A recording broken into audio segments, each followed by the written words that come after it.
It's been a year and a half since Jen Barrick entered into the pediatric intensive care unit at the University of Virginia, a moment in time she has no memory of.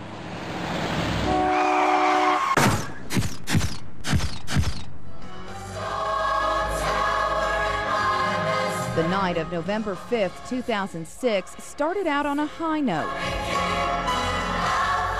Jen and her family spent the evening at church, close to the higher power that would help get them through what was about to happen next. When I got out of the car, I saw an engine actually sitting in the middle of the road. Just 1 mile from their home, a drunk driver hit the family head-on, going 80 miles per hour. First responder Christy Van. No one, in my opinion, should have ever lived through that accident. Jen and her parents, Linda and Andy, were critically injured. Her brother, Josh, was also hurt. All four were taken to separate hospitals. But Jen, whose head took the impact of the crash, was barely clinging to life. She was flown to the UVA Children's Hospital, where she was met by neurosurgeon Dr. John Jane Jr. Jennifer was in a very critical condition. When she had come in from the car accident, she was making reflex movements that were consistent with her brain being under a significant pressure. And they said, you know, there is no prognosis for recovery. We're just hoping she makes it through the night. Jen made it through the night in the very room no one thought she'd be walking into more than 1 year later. To actually believe that this used to be my home is very hard. And I think that just proves again how far I've come, and that blows my mind. Suffering from a traumatic brain injury and multiple fractures, Jen was in a coma for 5 weeks, followed by several months of therapy away from her Lynchburg home at Kluge Children's Rehabilitation Center.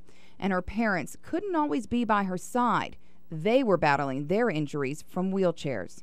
They loved and they cared for Jen, and it was unbelievable. And even when she'd scream in the showers because it hurt so bad, and again, she couldn't even stand up in the showers in a shower bed, but they just would cover her with towels to keep, you know, it would just traumatize the nurses because they loved her so much. I forgot how to do everything. I had to relearn how to walk, how to talk, how to read, how to write, how to get dressed, how to do everything that we take for granted. As a mom, I want her to be normal, you know, and yet God's telling me, why do you want to live in the normal when I've set her apart to be extraordinary, and I'm going to do the miraculous through her. My name is Jen Barrick. I am a freshman at Liberty Christian Academy. Before the accident, Jen was an accomplished athlete and, like today, an inspiration to her family and peers. My prayer that God would use me to make a difference for eternity. Thank you.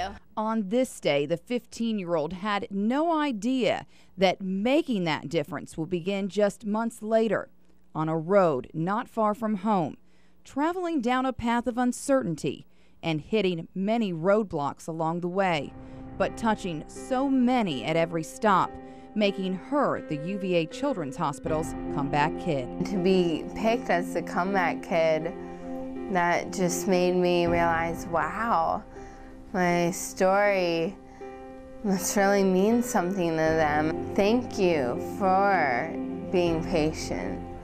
Thank you for believing in me and for making my hospital experience the best one ever. Jen continues to recover through weekly therapy and still has a long road ahead. But that never gets this comeback kid down. Her doctors say, you know, it's just amazing, and instead she has uncontrollable laughter instead of uncontrollable tears. It's hard every day, and she continues to fight, and she clings to her faith. So it's special. She's special. Yeah. She gives you strength? Oh, yeah. And Jen gets her strength through the people who continue to help her heal and faith. And Jen Barrick continues to do what on November 6, 2006 was thought impossible, while the rest of those around her sing her praises.